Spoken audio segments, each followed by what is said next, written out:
வணக்கம். நம்ம தமிழ்நாட்டு வரலாற்றை எடுத்துக்கிட்டீங்கன்னா சில பேர் இருப்பாங்க. அவங்கள பத்தி ஒரே குழப்பமா தான் இருக்கும். சிலர் அவங்கள ஹீரோன்னு கொண்டாடுவாங்க, இன்னும் சிலர் அவங்கள ஒரு பெரிய துரோகின்னு சொல்லுவாங்க. அப்படிப்பட்ட ஒருத்தர் தான் மருதநாயகம். பல நூற்றாண்டுகளாவே ஒரு பெரிய புதிரா இருக்கிற அவரோட கதையத்தான் நாம இன்னைக்கு அலச போறோம்.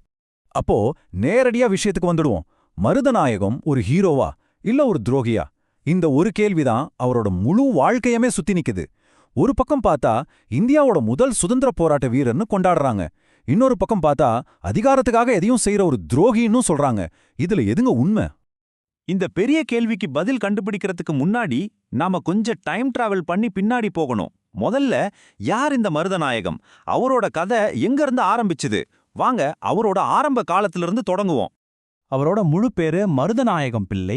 காலம் பாத்தீங்கன்னா 1700களோட ஆரம்பம். ராமநாதபுரத்துல ஒரு ரொம்ப சாதாரண குடும்பத்துல பிறந்திருக்கார். பின்னாடி அவர் அடைய போற அந்த பிரம்மாண்டமான அதிகாரத்துக்கும் புகழுக்கும் துளி கூட சம்பந்தம் இல்லாத ஒரு ஸ்டார்டிங் பாயிண்ட்.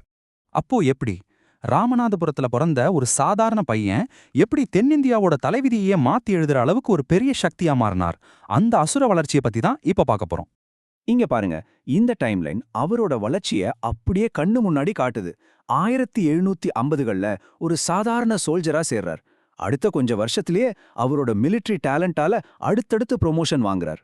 1750களோட கடைசியில பிரிட்டிஷ் கம்பெனி சிப்பாய்களுக்கே கமாண்டன்ட் ஆயிடுறார். அப்புறம் என்ன, 1759ல, அதாவது 10 வருஷத்துக்குள்ள மதுரைக்கே அவர்தான் ஆட்சியாளர். யோசிச்சு பாருங்க, ஒரு சாதாரண சிப்பாய் ஒரு நாட்டோட ஆட்சியாளர். என்ன ஒரு வளர்ச்சி! ஆனா இந்த வளர்ச்சி சும்மா நடக்கலங்க. இங்கதான் கதையில ஒரு பெரிய ட்விஸ்ட் இருக்கு. இன்னைக்கு நாம அவரை பிரிட்டிஷ்காரங்களுக்கு எதிராக சண்டை போட்ட வீரர்னு சொல்றோம். ஆனா ஆரம்பத்துல இதே பிரிட்டிஷ்காரங்களும் ஆற்காடு நவாபும் இல்லாம அவர் இந்த இடத்துக்கே வந்திருக்க முடியாது. அவங்க துணையோட தான் வளர்ந்தார்.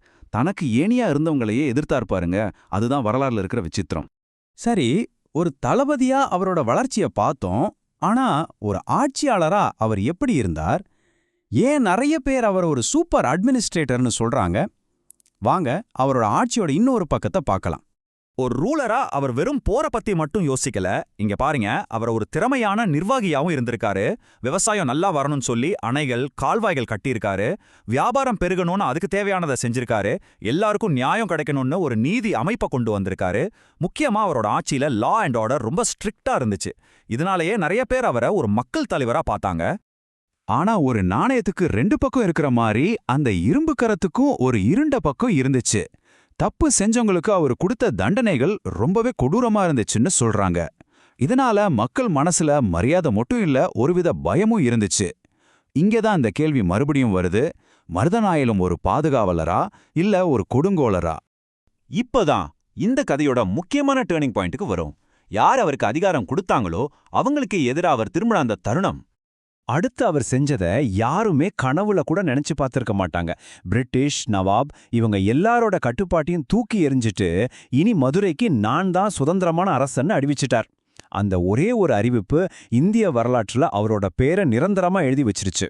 யோசிச்சு பாருங்க, இந்த விஷயம் ஏன் இவ்ளோ முக்கியம்னா, நாம பெருசா பேசுற 1857 சிப்பாய் புரட்சிக்கு பல வருஷங்களுக்கு முன்னாடியே வெள்ளையர்கள் இல்லாத ஒரு சுதந்திர இந்தியா அப்படிங்கிற கனவை கண்ட முதல் ஆட்கள்ல மருதநாயகமும் ஒருத்தர். அதனாலதான் அவர் ரொம்ப ஸ்பெஷல். சரி, இப்போ நாம பார்த்த எல்லாத்தையும் ஒன்னா சேர்த்து பார்க்கலாம். நம்மளோட முதல் கேள்விக்கே வருவோம்.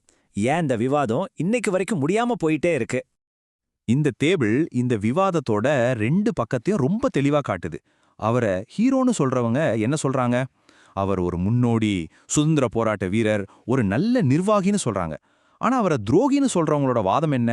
அவர் மக்களுக்காக போராடல, தன்னோட சொந்த அதிகாரத்துக்காக தான் போராடினார், தன்னை வளர்த்து விட்டவங்களுக்கு துரோகம் செஞ்சிட்டார்னு சொல்றாங்க. அப்போ நாம புரிஞ்சிக்க வேண்டிய முக்கியமான விஷயம் என்னன்னா, மருதநாயகத்தோட கதை ஒன்னும் பிளாக் அண்ட் ஒயிட் கிடையாது. அது ஒரு கிரே ஏரியா. ஏன்னா இந்த ரெண்டு பக்கத்துல சொல்ற வாதங்கள்லயுமே உண்மை இருக்கு.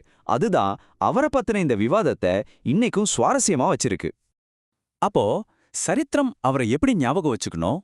ஒரு ஹீரோவாவா, ஒரு துரோகியாவா, இல்ல இது ரெண்டுக்கும் நடுவுல பெரிய லட்சியங்களும் அதே சமயம் மன்னிக்க முடியாத தவறுகளும் செஞ்ச ஒரு சிக்கலான மனுஷனாவா?